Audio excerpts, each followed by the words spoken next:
Good afternoon. This is All India Radio. I am Valsa Williams and with me is Abhishek Mukhopadhyay with the Midday News.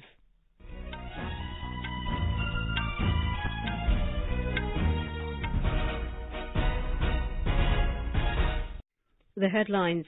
India raises at the United Nations the issue of drones being used for terror activities.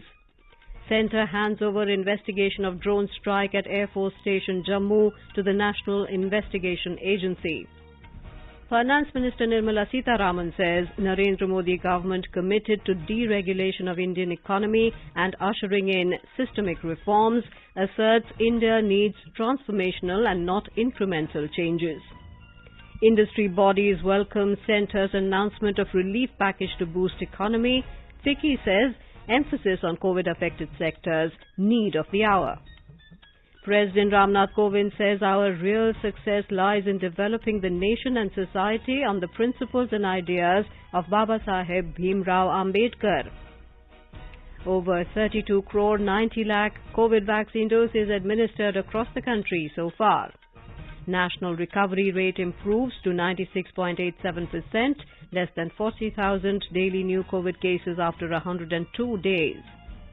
External Affairs Minister S. Jaishankar to attend G20 ministerial meetings in Italy today. Uttar Pradesh Police lodges FIR against two senior officials of Twitter India over social media platform putting up a distorted map of India. In Euro Cup football, England to take on Germany and Sweden to clash with Ukraine tonight to decide the quarterfinals lineup.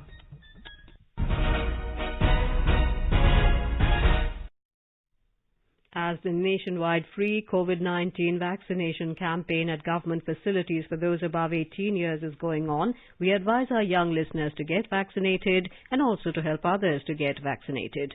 We also advise our listeners not to lower their guard. As COVID-19 remains a threat to our health, please stay at home unless it is essential to go out and continue to follow these 3 simple steps. Wear a face mask, maintain 2 gaj ki duri for social distancing, focus on hand and face hygiene. For any COVID-related information and guidance, contact national helpline numbers 011 2397 8046 and 1075. And now the news. India has raised at the UN the issue of drones being used for terror activities. It came days after explosions at the Air Force Station in Jammu with the help of low-flying drones. New Delhi said, being a low-cost option and easily available, utilization of these aerial and subsurface platforms by terrorist groups for sinister purposes such as intelligence collection, explosives delivery and targeted attacks has become an imminent danger for security agencies worldwide. This was stated by Special Secretary in the Home Ministry, V.S.K. Kaumudi, while addressing the second UN high-level conference of the head of counter-terrorism agencies of the member states. He added that the possibility of the use of weaponized drones for terrorist purposes against strategic and commercial assets calls for serious attention by the member states. Mr. Kaumudi said today misuse of information and communication technology such as internet and social media for terrorist propaganda and misuse of new payment methods and crowdfunding platforms for financing of terrorism have emerged as the most serious threats. The Special Secretary also emphasized that the international community should call out those who provide safe havens to terrorists and hold them accountable. He said it is high time that the international community calls upon Pakistan to take effective, verifiable and irreversible actions against terror outfits operating on the territory under its control. The centre has handed over the investigation of the drone strike at the Air Force Station Jammu to the National Investigation Agency, NIA. An NIA team led by Rakesh Balwal was among the first at the scene of the twin blasts in the high-security technical area of the Jammu airport in the wee hours of Sunday. Low-flying drones were used to airdrop improvised explosive devices, IEDs, inside the airbase. 2 Indian Air Force personnel sustained minor injuries in the explosions. However, the blasts did not cause any damage to equipment or aircraft. Finance Minister Nirmala Sitharaman has said the Narendra Modi government is committed to the deregulation of the economy and ushering in systemic reforms. She said what India needs is transformational, not incremental changes. In an article in an English daily, Ms. Sitharaman said the economy welcomed the breath of fresh air with the liberalization of 1991. She recalled the political will of the then Prime Minister P.V. Narasimha Rao and then Finance Minister Dr. Manmohan Singh for liberalizing the economy 30 years back. The Finance Minister wrote during his first term, Prime Minister Narendra Modi ensured the weeding out of 1,200 archaic laws and discarding 58 more in the second term. Various industry bodies have welcomed the steps taken by the government to boost the economy and provide relief to the various sectors. Yesterday, Finance Minister Nirmala Sitharaman announced a relief package of over 6,20,000 crore rupees. Senior Vice President of FICCI, Sanjeev Mehta, has welcomed the announcements made by the government to support the economy. He said focus of the new measures is well placed while some of the existing relief measures have been extended. He said the emphasis on the COVID-affected sectors was the need of the hour. He added that these steps will alleviate the stress among the affected sectors, including MSMEs. And the industry body CII has also expressed happiness over the slew of measures taken by the government to provide thrust to the economy during the COVID-19 pandemic. President of CII, T.V. Narendran, has said targeted interventions have been announced by the government with a special focus on health and tourism. He said the liquidity-boosting measures to keep the enterprises afloat in the aftermath of the second wave of COVID-19 pandemic in the form of extending loan guarantees to healthcare, tourism sectors and small borrowers are welcome steps. ASSOCHAM said these steps are aimed at providing relief to the sectors hit hard by the pandemic. It said 6.29 lakh crore rupees package will act as a lifeline dose to various sectors, enabling faster recovery of the economy. President Ramnath Kovind today said our real success lies in developing the nation and society on the principles and ideas of Babasaheb Bhimrao Ambedkar. The President was speaking at a function of laying the foundation stone of Dr. Bhimrao Ambedkar Cultural Centre in Lucknow today. He recalled that Babasaheb used to emphasize on equality and reiterated that Bhavantu Sab Mangalam means goodness for all, which is what the present governments are doing. भिक्षुओं द्वारा जो प्रस्तुत गायन एवं पाठ रखा गया उसमें बार बार वो कहते थे भवतु सब मंगलम। बाबा साहब कहते थे कि लोकतंत्र में हर सरकार का ये दायित्व है, उसका कर्तव्य है, उसका जो एक मिशन होना चाहिए वो यही होना चाहिए भवतु सब मंगलम, अर्थात उनकी प्रजा की सबकी भलाई। मुझे खुशी है कि वर्तमान सरकार भवतु सब मंगलम का जो मूल पाठ है, मूल उद्देश्य है, उसको साकार कर रही है। He said that Baba Saheb worked his whole life for an equal society and he was the architect of not only our constitution but contributed in many fields including banking, irrigation, labour management and education. Talking about Lucknow city where this Ambedkar Smarak and Cultural Centre will be set up, President Ramnath Kovind said Baba Saheb had a special connection with Lucknow and that is why it was his Sneh Bhumi. He said the proposed Ambedkar Cultural Centre, along with other institutions established in Lucknow, will help in spreading the teachings of Baba Saheb. The President completed his 5-day visit to the state and returned to New Delhi on a special flight. Speaking on the occasion, Chief Minister of State Yogi Adityanath said that the date of today's function is significant as on the same date, 93 years back, Dr. Bhimrao Ambedkar started his weekly magazine Samta. Governor of the state Anandiben Patel said that the cultural center will give inspiration to youth of the country. The cultural center will have a 750-seated auditorium, library, picture gallery, museum, multi-purpose hall, dormitory, cafeteria, parking and other basic facilities. State government will spend around rupees 45 crores on this project. The Ambedkar Cultural Center will have a grand statue of Dr. Bhimrao Ambedkar along with landscaping and will be spread over 3-acre government land opposite historic Ashbagh Eidgah. Sushil Chandra Tiwari, AIR News, Lucknow. The Supreme Court has dismissed an appeal against the Delhi High Court's order that allowed Central Vista construction in the national capital. The Delhi High Court had earlier refused to stay the construction of the Central Vista project during the pandemic. The order had also imposed a cost of 1 lakh rupees for filing a motivated petition against the project. The Delhi High Court had also held that the Central Vista project is a project of national importance and the public is interested in this project. Heavy Industries and Public Enterprises Minister Prakash Javadekar today virtually inaugurated the world-class 11.3 km of high-speed track at NetTracks Indore. Mr. Javadekar said it is the longest such track in Asia and will be used for measuring the maximum speed capabilities of high-end cars and other categories of vehicles. The utilities the complex has created and the utilities for which our vehicles we need to send earlier in the foreign countries, now it will be reversing. Now many foreign countries, those who don't have these kind of facilities, will now send their vehicles here instead of sending to Europe, America, because we have a track which is 5th largest in the world, but largest in Asia, even more equipped than China and Japan. And as we grow, we must provide a complete solution. This NetTracks is providing the complete solution for one aspect of vehicle movement.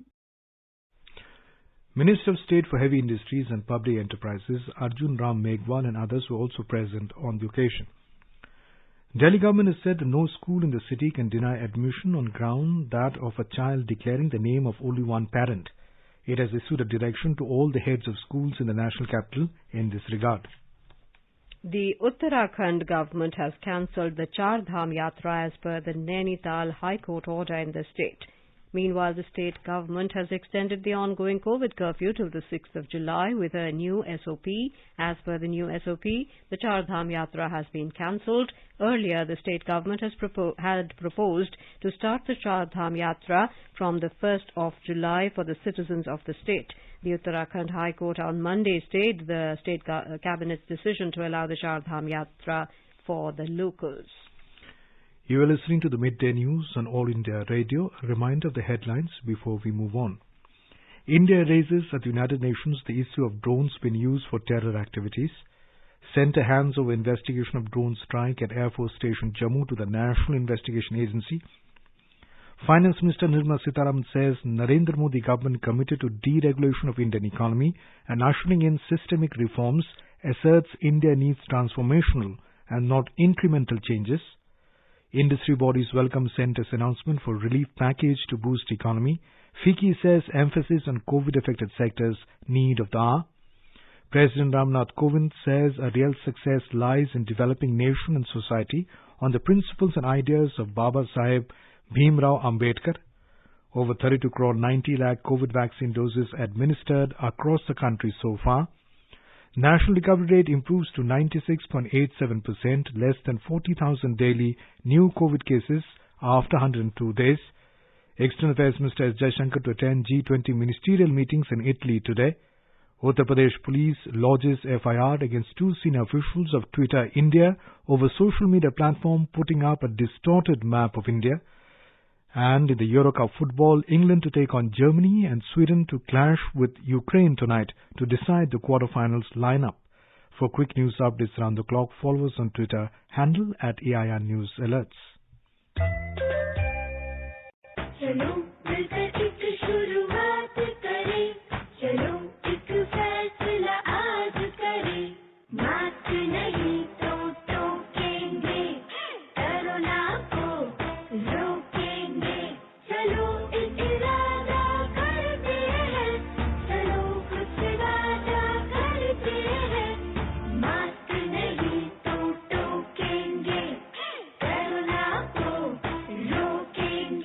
The Centre is disseminating awareness of national helpline numbers for the benefit of citizens during the COVID-19 pandemic. The helpline number of the Health and Family Welfare Ministry is 1075. The Child Helpline number is 1098. For senior citizens of Delhi, Karnataka, Madhya Pradesh, Rajasthan, Tamil Nadu, Telangana, Uttar Pradesh and Uttarakhand, the helpline number is 14567. The helpline number of the National Institute of Mental Health and Neurosciences, NIMHANS, for psychological support is 08046110007. The Ayush COVID-19 Counselling helpline number is 14443. And MyGov WhatsApp help desk number is 9013151515. Welcome back to the Midday News. Over 32 crore 90 lakh vaccine doses have been administered so far under the nationwide vaccination drive. The Health Ministry today said the recovery rate in the country has increased to 96.87%. Total recoveries across the country so far are over 2 crore 93 lakh. Nearly 57,000 patients recovered during the last 24 hours. Daily recoveries continue to outnumber the daily new cases for the 47th consecutive day. Over 37,000 new cases were reported in the last 24 hours. The country's active caseload declined to over 5,52,000. Active cases constitute 1.82% of total cases. Daily positivity rate is at 2.12% and it is less than 5% for 22 consecutive days. 907 deaths were reported in the last 24 hours. The death toll due to the pandemic has reached over 3,97,000. The Health Ministry said testing capacity has been substantially ramped up. Until now, over 40 crore 81 lakh tests have been conducted. The central government has provided over 31 crore 83 lakh COVID vaccine doses to states and union territories so far. The Union Health and Family Welfare Ministry has said that more than 78 lakh unutilized COVID vaccine doses are still available with the states and union territories to be administered to beneficiaries. Health and Family Welfare Minister Dr. Harshvardhan has stressed not to lower guard against the COVID-19 pandemic as the second wave is not over yet. He said the vaccination and COVID-appropriate behaviors are the crucial pillar in the fight against the pandemic. The minister today held a meeting with Lieutenant Governor of Delhi, Anil Baijal, and Delhi Health Minister Satyendra Jain to review preparedness for prevention and control of vector-borne diseases in Delhi. Mayors of 3 municipal corporations and senior officials of Union and Delhi government also participated in the meeting. Dr. Balbir Singh of Max Hospital, Saket, Delhi has said that there is a need for constant COVID-appropriate behavior as well as vaccination to deal with any variant of coronavirus. मैं मानता हूं कि delta plus variant है, लेकिन ये variant तो ये RNA virus है, ये आएंगे ही आएंगे और कुछ वेरिएंट्स ऐसे भी आएंगे जो ट्रांसमिसिबल कम होंगे, जो इनऑकस होंगे, कॉमन कोल्ड की तरह होंगे। इससे डरना नहीं है कि वेरिएंट आ गया, डेल्टा प्लस आ गया, हम बिल्कुल सब खत्म हो जाए, कुछ नहीं होने वाला। थर्ड वेव हो सकता है बिल्कुल माइल्ड आए, हमें प्रिकॉशंस लेने ही लेने, हमें वैक्सीन लेना ही लेना। In Ratnagiri district of Maharashtra, a merchant navy officer is helping citizens in the fight against COVID-19. During the first wave, Aslam Malgunkar provided various help to families of more than 150 COVID warriors. During the second wave, he helped around 70 patients for hospital admission and related works.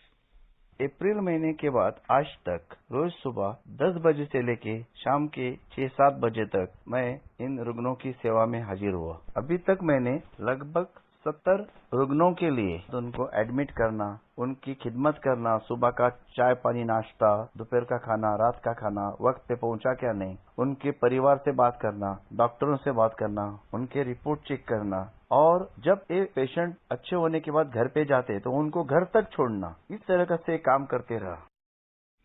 3 children from Maharashtra's Ratnagiri district successfully fought a battle against Delta Plus variant of COVID-19. Total 9 patients infected with Delta Plus variant were detected in Ratnagiri district, out of which 3 were children between the age group of 3 to 6 years. All have recovered and are doing fine. Ratnagiri's civil surgeon Dr. Sanghamitra Phule said parents should take precautions and provide nutritious food to children. Tamil Nadu Health Minister M. Subramaniam has said that the lab to test Delta Plus variant of the coronavirus will be set up in Chennai in 20 days. After visiting the district hospital at Kanchipuram, the minister told that the state government was prepared to handle COVID third wave. He visited 43 children who were inmates of an orphanage at Kanchipuram taking treatment at the government hospitals. In Karnataka, the pandemic situation is showing improvement in the Bangalore urban district that reported 563 new COVID positive cases, 1,588 recoveries and 18 deaths yesterday. There are 62,450 active cases at present in the district. There are 50,144 COVID tests conducted yesterday, taking the total tests done till now to 1,46,28,000. The positivity rate has come down from 3% in mid-June to 1.27% now. The case fatality rate has also come down from 7.89% at the beginning of this month to 2.21% yesterday. More from a correspondent. Bommanahalli, Mahadevapura and Bengaluru East in the city are zones with high prevalence of COVID cases. Out of 38 micro-containment zones in the city, 27 are in these three zones. Shantala Nagar, Belandur, Ramurthy Nagar, Hormau, Varturu, Begur, Hudi, Kadugodi and Arkere are municipal wards where the case load is highest. Bruhat Bengaluru Mahanagara Palike Chief Commissioner Gaurav Gupta has raised a word of caution as the unlock process continues in the city. He said that the Delta variant of virus can spread very fast and hence, as we follow traffic rules, wear seat belt and helmet, we must wear mask and maintain social distance. Sudhindra, AIR News, Bengaluru. In Madhya Pradesh, so far 2,01,06,995 doses of corona vaccine have been administered. The active cases reduced to 696, while positivity rate further dipped to 0.05%. More from our Bhopal correspondent. Madhya Pradesh on Monday reported 37 new cases and 19 deaths, while 138 patients have recovered from infection. 37 out of 52 districts in the state did not record a single case. Indore reported 6, while Bhopal reported 11 new cases. Efforts are also being made by the state government to make the general public aware to follow all the precautions necessary for corona. Shops and institutions following COVID-appropriate behavior will be honored by issuing urban body certificates. Along with this, Roko Toko campaign is also being launched in the state. Pooja Bivardhan, AIR News, Bhopal. This is All India Radio giving you the news. For quick news updates round the clock, follow us on Twitter at AIR News Alerts.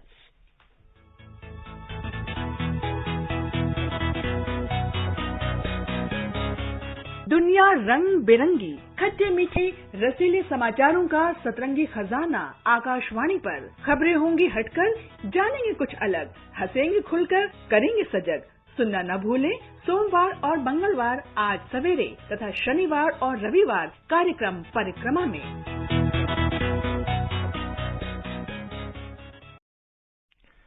External Affairs Minister S. Jaishankar will attend the G20 ministerial meetings in Italy today.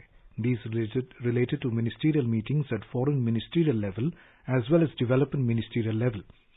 Yesterday, Dr. Jaishankar met Foreign Minister of Indonesia, Retno Marsudi. Both ministers discussed COVID cooperation and exchanged views on the situation in Myanmar.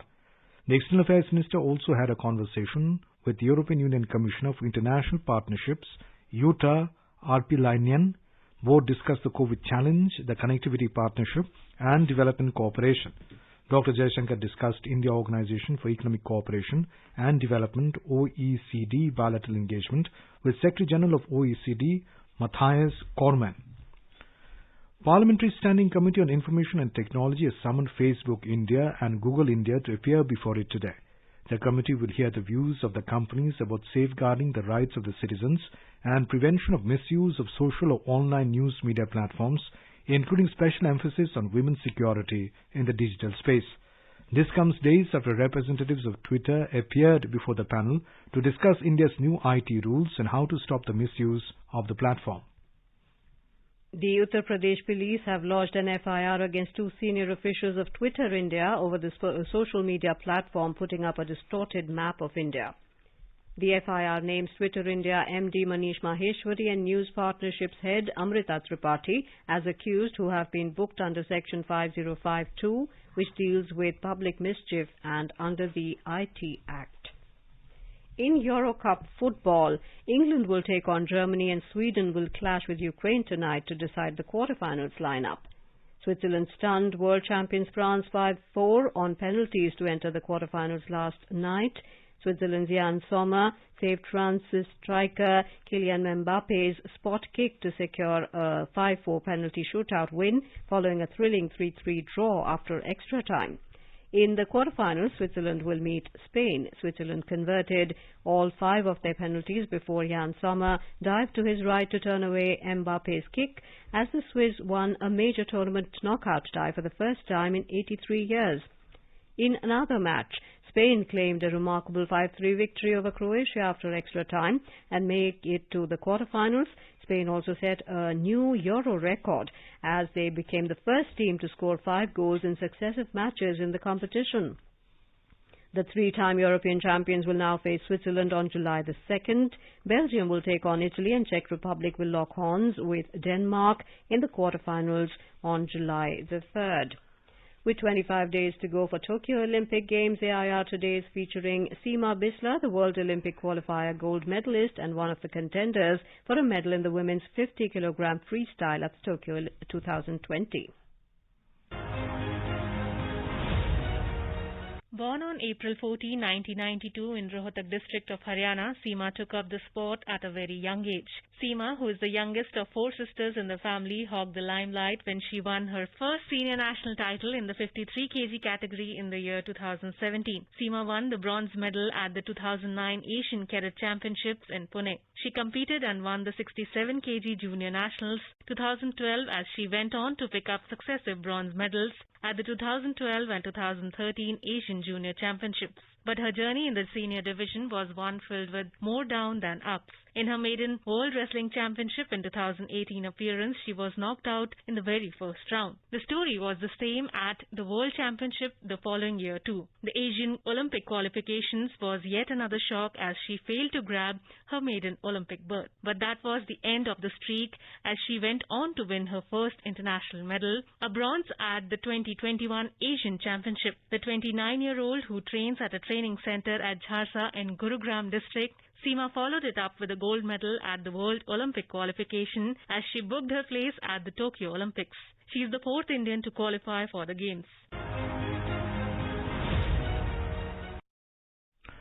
Now let us take a look at the weather forecast for the day. The national capital Delhi has a partly cloudy sky. The minimum temperature is 27 degrees and the maximum will go up to 40 degrees Celsius.